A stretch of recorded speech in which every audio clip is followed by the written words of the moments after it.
baik. Sebelumnya perkenalan dulu ya, karena tak kenal maka tak sayang. Di sini saya sebagai konselor. Perkenalkan, nama saya Dini Wida Fitri. Saya berasal dari Brebes. Sebelumnya Mbak namanya siapa dan umur berapa serta dari mana? Oke. Nama saya Ranti, asal saya dari Kebumen. Ini saya 18. Kebumen dari umurnya 18 ya. Kalau Mbaknya? Nama saya Putri, asal Jakarta, umur 18. Oh, 18 juga. Jakarta. Gimana nih kesibukannya? Akhir-akhir ini lagi sibuk ngapain? Ya, kesibukan yang pertama sih kuliah ya, yang kedua mondok, yang ketiga organisasi. Kalau Mbaknya? Sama ya? Oke, berarti kalian berdua itu kesini tahu dari siapa ya? Kalau boleh tahu. Kuliahnya? Enggak, tahu aku sebagai konselor. Oh. Kalau saya tahu dari teman ada konselor dari coba. Oke.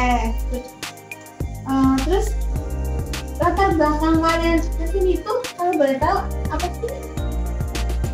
Latar belakang kuliah itu yang pertama, ternyata ketemu saudara terus poli. Oh, jadi kalian itu saudara? Iya. Hubungannya itu maksudnya kakak beradik atau sepupu atau sama aja gitu aja? Iya. Sepupu. Oh, jadi kalian dipertemukan di rantauan sama sepupu. Terus mondok atau ngekos nih? Mondok bareng satu atap. Oke. Mondok bareng. Nah, kalau boleh tahu, kalian kan dari Jawa, ini Kebumen, ini Jakarta.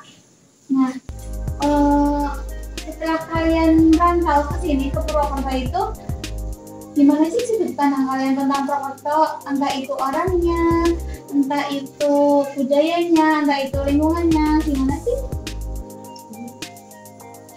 Saya dulu ya mungkin ya. Kalau saya kan dari Kebumen, yang kebetulan masih dari masuk Purwokerto itu kan masih masuk masih kawasan apa gitu ya. Kalau menurut saya nggak terlalu banyak perbedaan, jadi masih bisa beradaptasi.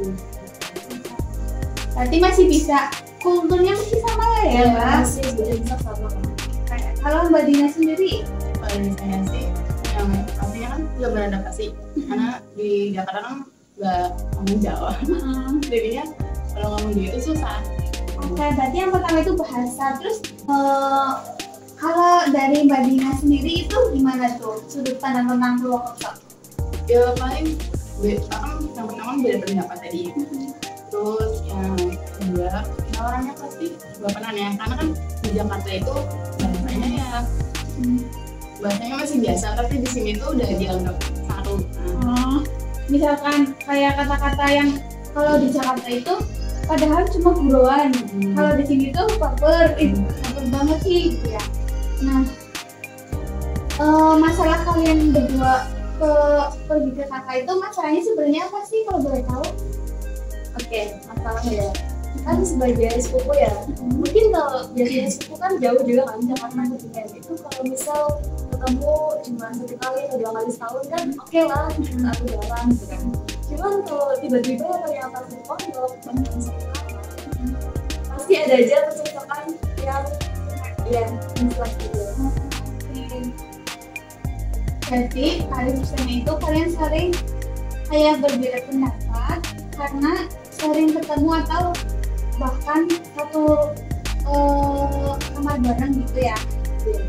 Nah, di sini tuh kakak kan sebagai konselor, kakak itu sebisa mungkin ingin objektif sama kalian, walaupun kakak sama-sama dari Jawa sama Nabila, kakak akan melihat dari berbagai sudut pandang, dari sudut pandang si Putri, sudut pandang si siapa tadi, Ranti. Nah, di sini kakak ingin ya menjembatani kalian, semoga kalian itu hubungannya bisa erat kembali seperti semula. Kan kita kan juga, kalian keluarga kan ya, nggak enak juga kalau nanti kumpul-kumpul mereka itu kenapa sih kok jadi beda gitu ya.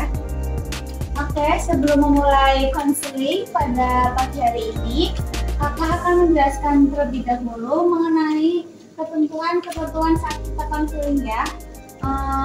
Di sini kan kakak konselor, jadi kakak ini mempunyai azas-azas yang harus dipegang dalam sesi konseling, kayak azas kerahasiaan. Jadi kalian itu terbuka aja gitu sama kakak.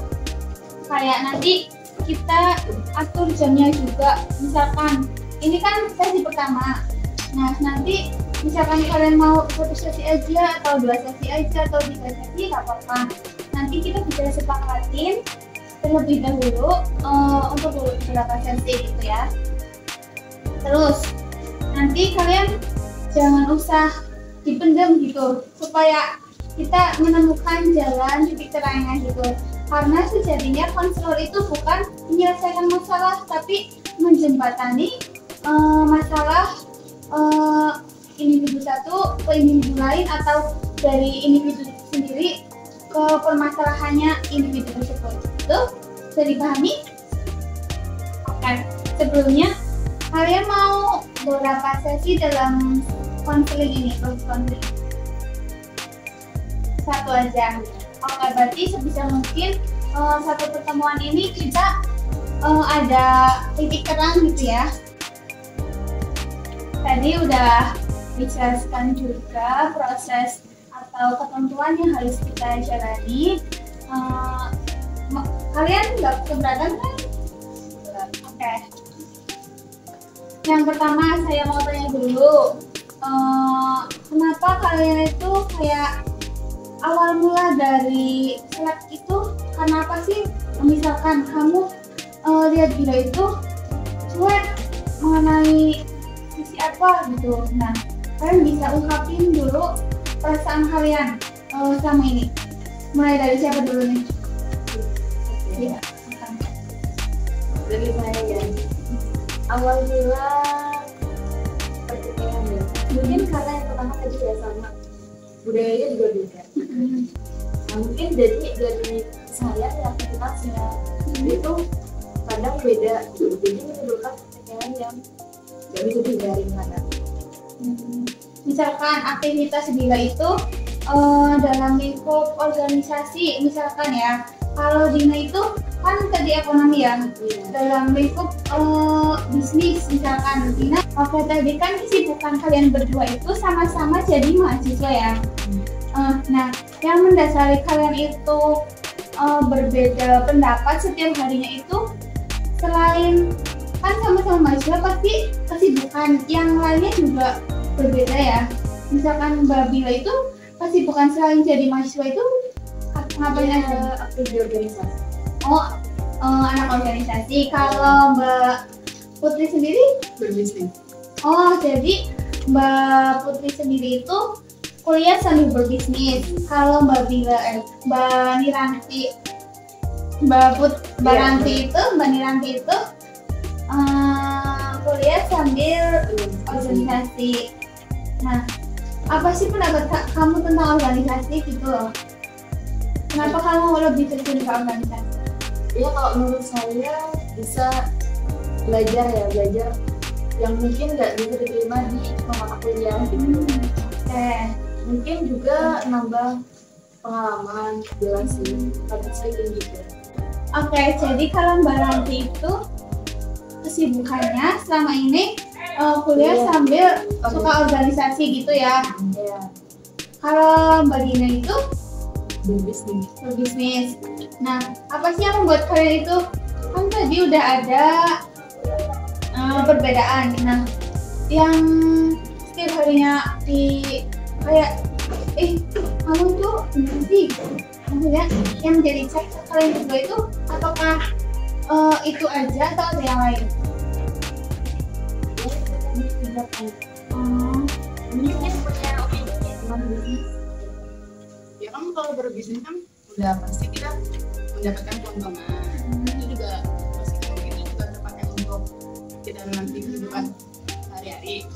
Mbak Bila itu organisasi sambil kuliah sambil organisasi ya.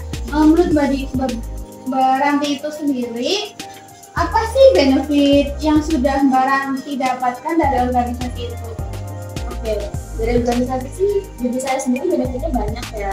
Bisa relasi, pengalaman, juga public speaking gitu. Kayak di bisnis kan juga bisa apa? Benefitnya juga bisa public speaking. Apa masuk organisasi? Ya, karena aku lebih suka organisasi gitu. Kan kalau misalkan di apa namanya di bisnis kan juga bisa public speaking.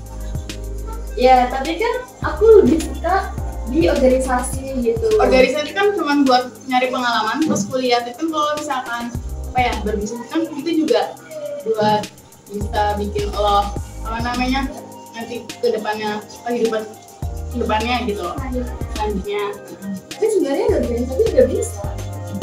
Karena di organisasi kan ada banyak bidang tuh, mau divisi atau departemen gitu kan. Kamu bisa bahkan penilai kamu gitu.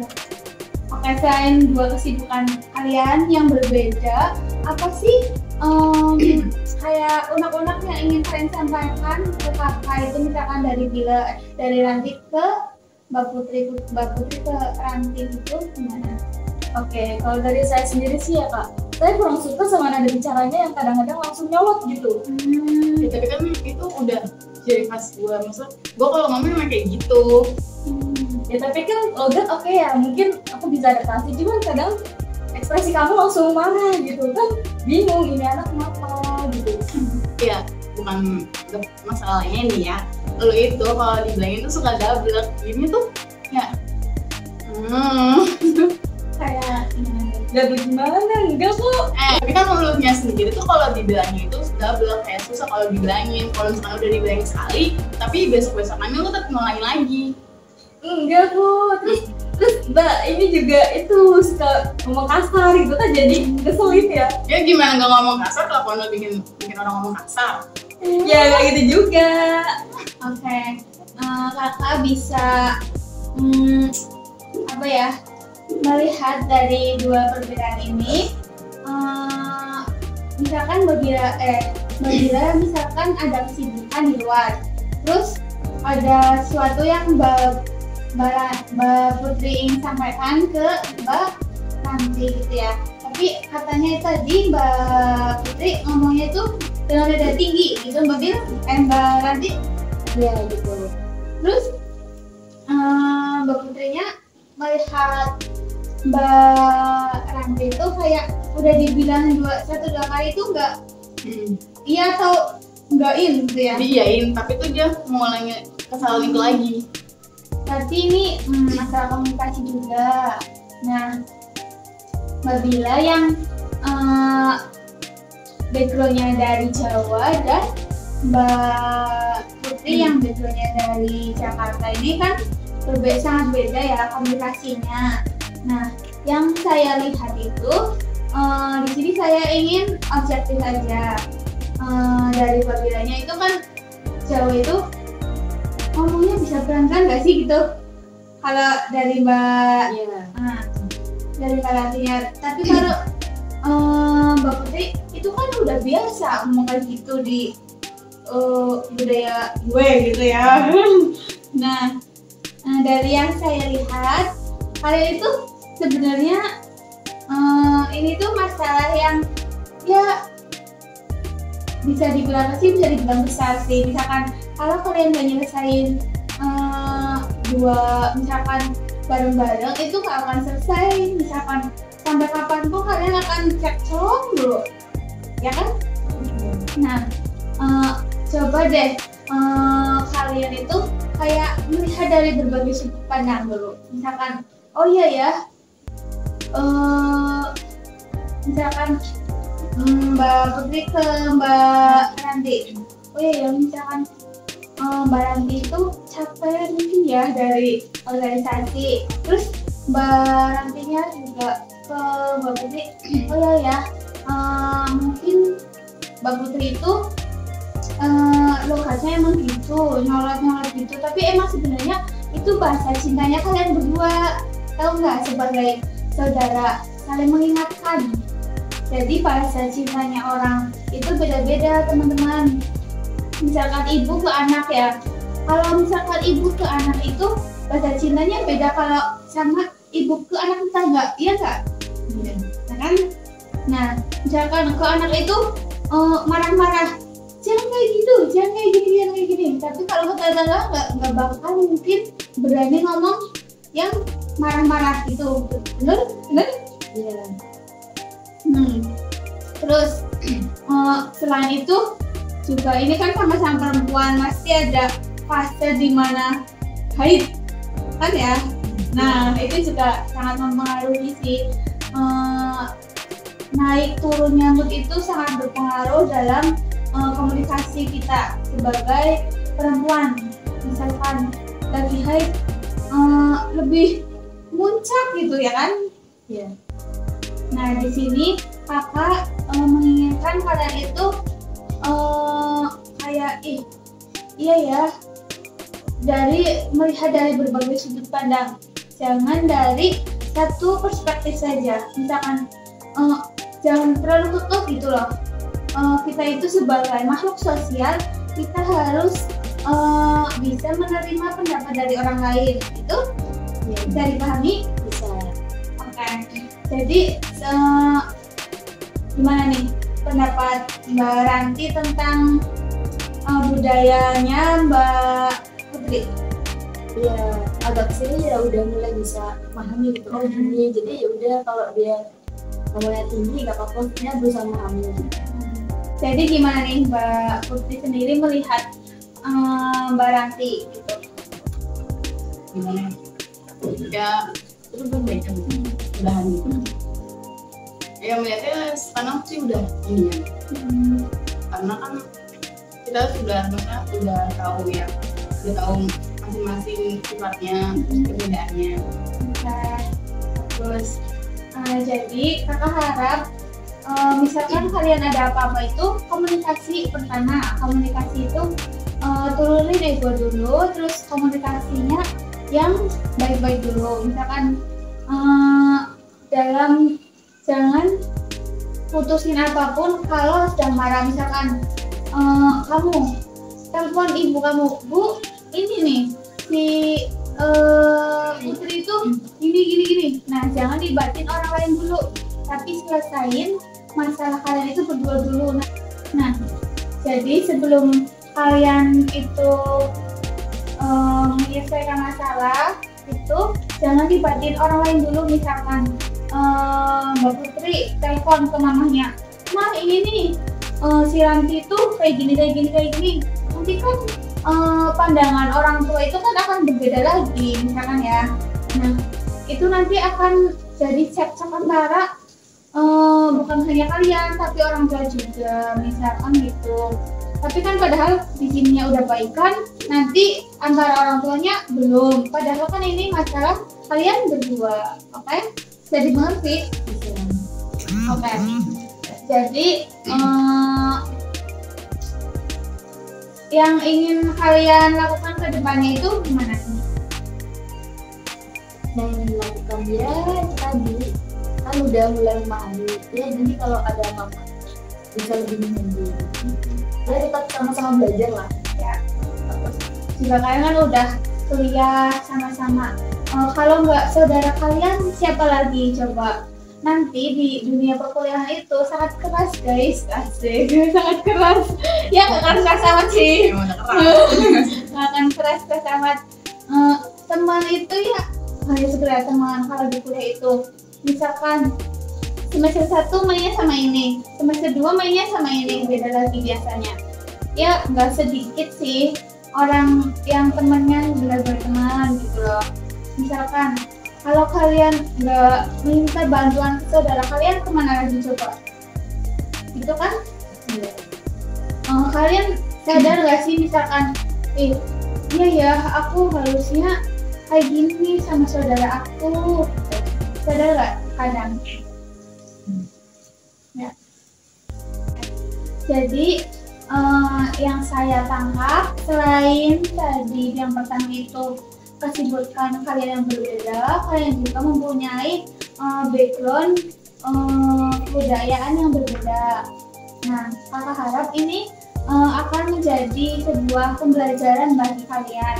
khususnya kalian itu kan keluarga. Nah, sebisa mungkin kalian nanti jangan melibatkan orang lain dulu, tapi intern dulu. Itu udah dipahami?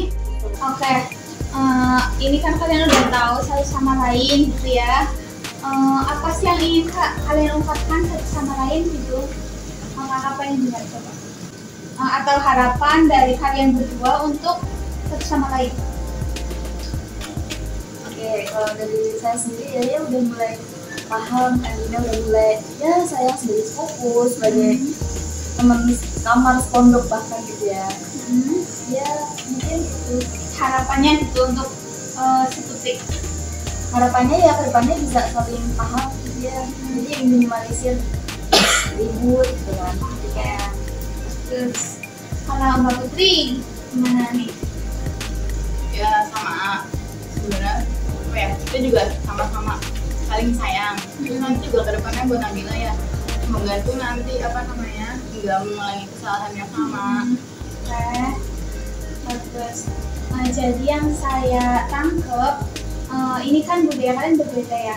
Nah, emang orang Jakarta itu kalau ngomong agak ngegas ya Mbak, tapi itu aslinya baik Mbak Mbak Ranti.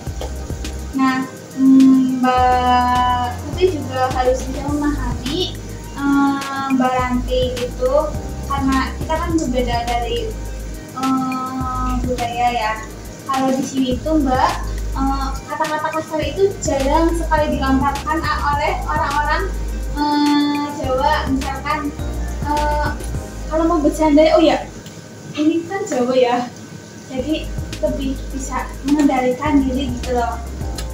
Tapi ya emang sih di Jakarta itu udah biasa hal-hal seperti itu, misalkan ngegas, padahal itu cuma guyonan berarti, bukan ya kan udah tahu juga. Nah, kadang kita lagi PMS misalkan langsung nangkepnya itu ini sih kenapa ya dia gitu misalkan gitu kan ya.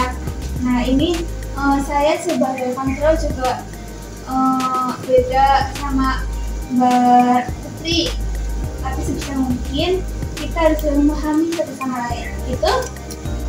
Oke. Teman-teman, karena sesi konseling kita udah habis dan kakak juga ada kalian lagi, kita akhiri sesi konseling kita pada hari ini. Terima kasih, semoga kita masih menjadi silaturahmi dan kalian berdua juga mengerti satu sama lain. Itu.